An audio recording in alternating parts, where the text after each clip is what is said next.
स्वागत है आपका। आप देख रहे हैं द न्यूज और मैं रानी गुप्ता आपके साथ। बड़ी खबर सामने आ रही है शराब घोटाला मामले को लेकर के। दरअसल दिल्ली की हाई कोर्ट ने मनीष सिसोदिया की याचिका खारिज कर दी है। बता दें कि सीधे तौर पर इससे आम आदमी पार्टी को बड़ा झटका लगा है, तो वहीं अरविंद केजरीवाल और संजय सिंह को भी बड़ा झटका लगा है, क्योंकि लगातार ये दोनों ही नेता ये कहने की कोशिश कर रहे थे कि मनीष सिसोदिया ने कोई शराब घोटाला किया ही नहीं है, और ये जो आरोप लगाए जा रहे हैं शराब घोटाला मामले को लेकर के ये पूरी तरीके से फर्जी है। लेकिन इन सब के बीच में आज दिल्ली की हाई कोर्ट ने जिस तरीके से मनीष सिसोदिया की याचिका को खारिज की है, तो इससे अरविंद केजरीवाल को बड़ा झटका लगा है, क्योंकि यही अरविंद केजरीवाल थे जिन्होंने मनीष सिसोदिया को भगत सिंह की उपाधि तक दे दी थी और महाराणा प्रताप के वंशज तक बता दिया था। लेकिन लगातार भ्रष्टाचार के आरोप में मनीष सिसोदिया घिरते जा रहे हैं और उन्हें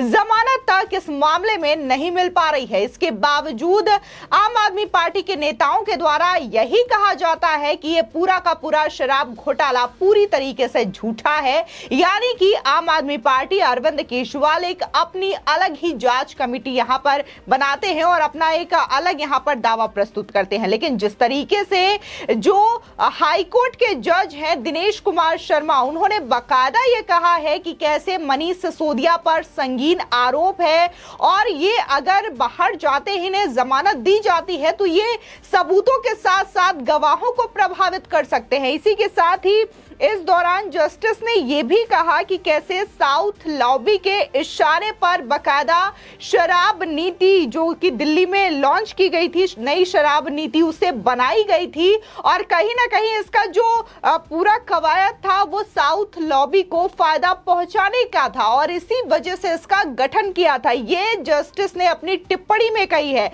तो सीधे तौर पर यह मनीष सिसोदिया के लिए बड़ा झटका माना जा रहा है और लगातार एक के बाद एक जो जमानत की अर्जी मनीष सिसोदिया की ओर से दायर की जा रही थी, इन सभी चीजों को लेकर के उनकी परेशानियां बढ़ रही है और एक बार फिर से दिल्ली कोर्ट से उन्हें बड़ा झटका लगा है। सीधे तौर पर उनकी याचिका को दिल्ली हाई कोर्ट के द्वारा खारिज कर दिया गया है। इसी के साथ ही जज ने भी अहम टिप्पणियां कर दी हैं, क्योंकि पहले ही ये चीजें चाहे वो सीबीआई की चार्जशीट में हो या फिर ईडी की चार्जशीट में हो, ये बातें कही गई है कि कैसे नई आबकारी नीति को बनाने के लिए पूरा जो एक खेल है, गेम प्लान है, मास्टरमाइंड है, वो मनीष सिसोदिया का रोल है। यानी कि मनीष सिसोदिया ही इस पूरे शराब घोटाले में मेन मास्टरमाइंड और मेन आर्किटेक्ट बताए गए हैं और बकायदा कोर्ट ने भी उनके इस पूरे चार्ज पर गौर किया था और टिप्पणी भी की थी, जिसकी वजह से आज उन्हें जमानत देने से साफ तौर से इनकार कर दिया है। और जस्टिस दिनेश शर्मा की बेंच ने भी यही कहा है कि अगर हम मनीष सिसोदिया को जमानत देते हैं तो ये गवाहों को प्रभावित कर सकते हैं। बता दें कि जिस तरीके से सीबीआई के बाद ईडी ने भी दिल्ली शराब घोटाला मामले में बड़ा खुलासा किया था पिछले दिनों, और ईडी ने एक दिन पहले ही नई चार्जशीट में यह दावा किया कि कैसे दिल्ली के पूर्व डेप्यूटी सीएम यानी कि मनीष सिसोदिया ने अलग अलग चैनलों के जरिए करीब 622.67 करोड़ रुपए हासिल किए। बता दें कि दिल्ली नई आबकारी नीति के तहत जिन चैनलों के जरिए उन्होंने पैसे हासिल किए उनमें पीओसी क्रेडिट नोट, हवाला चैनल और डायरेक्ट किक बैंक शामिल रहे। आपको बता दें कि इसी के साथ ही केंद्रीय जांच एजेंसी ईडी से जुड़े सूत्रों के मुताबिक ये भी कहा गया कि साउथ ग्रुप ने विजय नायर को 100 करोड़ रुपए की रिश्वत दी थी। आपको बता दें कि इंडो स्पिरिट्स ने मनीष सिसोदिया और विजय नायर के सहयोग से एल लाइसेंस हासिल किया और इससे 192.8 करोड़ रुपए का मुनाफा कमाया। इसके अलावा शरथ रेड्डी और डाइटेंड चेम्पर, अवंतिका कॉन्ट्रैक्टर्स और ऑर्गेनोमिक्स इकोसिस्टम्स द्वारा नियंत्रित 3 संस्थाओं का इंडो स्पिरिट्स के लिए बकाया भुगतान 60 करोड़ रुपए है और इसी के साथ ही इंडो स्पिरिट ने 4.35 करोड़ रुपए के अतिरिक्त क्रेडिट नोट जारी किए, जबकि 163 करोड़ रुपए का लाभ पेरनोट रिकॉर्ड से कमाया गया। इसी के साथ ही इंडो स्पिरिट ने साउथ ग्रुप के साथ एक सुपर कार्टेल बनाया और 45.77 करोड़ रुपए का लाभ तक कमाया था। आपको बता दें कि वही ईडी के सूत्रों की माने तो साउथ ग्रुप ने शरत रेड्डी से जुड़े संस्थाओं के खाते में 41.13 करोड़ रुपए की अतिरिक्त कैश डाली थी और यह कमीशन वसूलने का सिर्फ एक गैर कानूनी तरीका भर था। इस मामले में जब पूछताछ की गई तो वित्त टीम ईडी को कोई संतोषजनक वजह बताने में विफल रही। मीडिया रिपोर्ट के मुताबिक इस दौरान मनीष सिसोदिया ने 14 अलग-अलग मोबाइल फोन से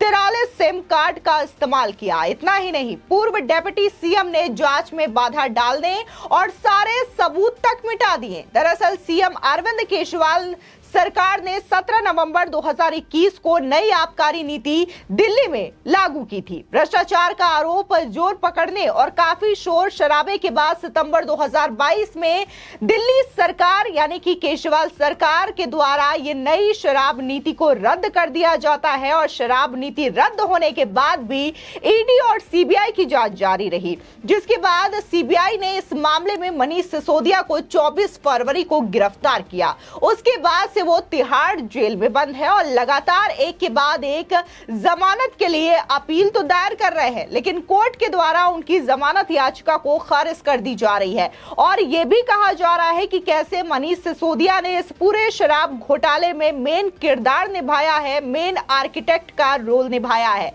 बता दें कि आम आदमी पार्टी ने दिल्ली शराब घोटाले से जुड़े मनी लॉन्ड्रिंग मामले में हुई सुनवाई से पहले पुलिस पर मनीष सिसोदिया से बदसलूकी का आरोप तक लगाया था। आम आदमी पार्टी ने दिल्ली के राउज एवेन्यू कोर्ट में एक पुलिसकर्मी का मनीष सिसोदिया से बदसलूकी करने का एक कथित वीडियो भी जारी किया था। वहीं इन आरोपों के जवाब में दिल्ली पुलिस ने यह कहा था कि ये उनके खिलाफ दुष्प्रचार है। दिल्ली पुलिस ने यह भी कहा कि न्यायिक हिरासत में बंद किसी आरोपी का मीडिया को बयान देना कानून के खिलाफ है। पुलिस की ओर से जारी बयान में यह भी कहा गया कि वीडियो में प्रचारित पुलिस की प्रतिक्रिया सुरक्षा की दृष्टि से अनिवार्य थी। बता दें कि दिल्ली शराब घोटाले में मनी लॉन्ड्रिंग से जुड़े मामले में दिल्ली के डिप्टी सीएम रहे मनीष सिसोदिया को 23 मई को राउज एवेन्यू कोर्ट से कोई राहत नहीं मिली थी और कोर्ट ने उनकी न्यायिक हिरासत बढ़ाते हुए 1 जून तक की कर दी थी। अब मनीष सिसोदिया पर दिल्ली शराब घोटाले में शामिल होने के साथ ही मनी लॉन्ड्रिंग का मामला भी चल रहा है, जहां 1 जून को उनकी जो रिमांड थी वो खत्म होने वाली थी। तो उससे पहले यह बड़ा झटका दिल्ली के सीएम अरविंद केजरीवाल और मनीष सिसोदिया को लगा है, क्योंकि अब दिल्ली हाई कोर्ट ने उनकी जमानत याचिका को एक बार फिर से खारिज कर दी। और इतना ही नहीं, जस्टिस दिनेश कुमार ने कई सख्त टिप्पणियां भी मनीष सिसोदिया पर किया है कि कैसे वो बाहर जाकर के सबूतों और गवाहों के साथ छेड़छाड़ कर सकते हैं, प्रभावित कर सकते हैं। और खासकर जो ईडी की चार्जशीट में ये बातें कही गई थी कि कैसे साउथ लॉबी को फायदा पहुंचाने के लिए इस नई शराब नीति को बनाया गया, तो ये भी जस्टिस की टिप्पणी में कहा गया है कि कैसे साउथ लॉबी को बकायदा प्रॉफिट देने के लिए नई शराब नीति बनाई गई थी। फिलहाल इस खबर को लेकर के आपकी क्या राय है, हमारे कॉमेंट सेक्शन में जरूर बताएं। आगे की और भी अपडेट के लिए चैनल को सब्सक्राइब करना ना भूलें।